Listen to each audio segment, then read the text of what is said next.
हमारे खुदावंद यीशु की अंजील मुकद्दस यूहन्ना के मुताबिक उसका 10वां बाब 22 से 30 आयत तक। उन दिनों में जब यरूशलेम में ईद तजदीद हुई और जाड़े का मौसम था और यीशु हैकल के अंदर सुलेमानी बरामदे में टहल रहा था, तब यहूदियों ने उसे आ घेरा और उससे कहा कि तू कब तक हमारे दिल को डामाडोल रखेगा?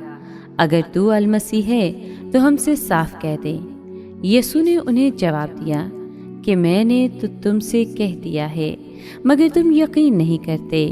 जो काम मैं अपने बाप के नाम से करता हूँ वही मेरे गवाह हैं, लेकिन तुम इसलिए यकीन नहीं करते कि तुम मेरी भेड़ों में से नहीं हो।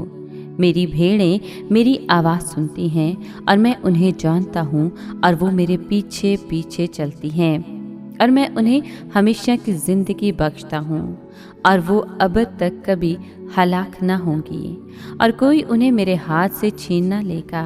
जो मेरे बाप ने मुझे दिया है वो सबसे बड़ा है और कोई उसे मेरे बाप के हाथ से छीन नहीं सकता।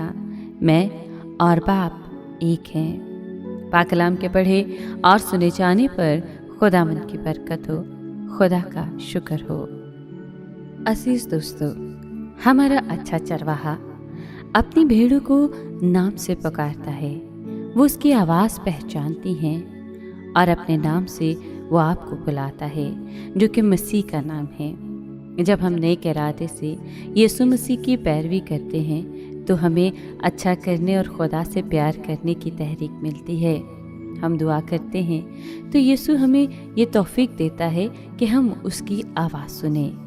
हमारा अच्छा चरवाहा हमें ढूंढता है और एक गले में इकट्ठा करता है।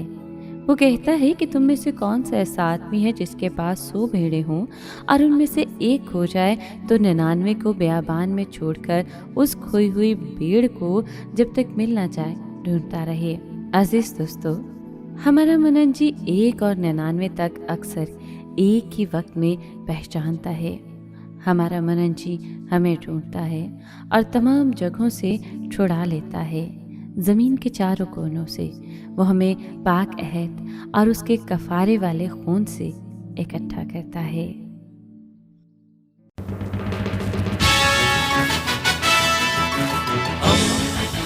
दोस्ती का पैगंबर, रेडियो वेरिटास एशिया।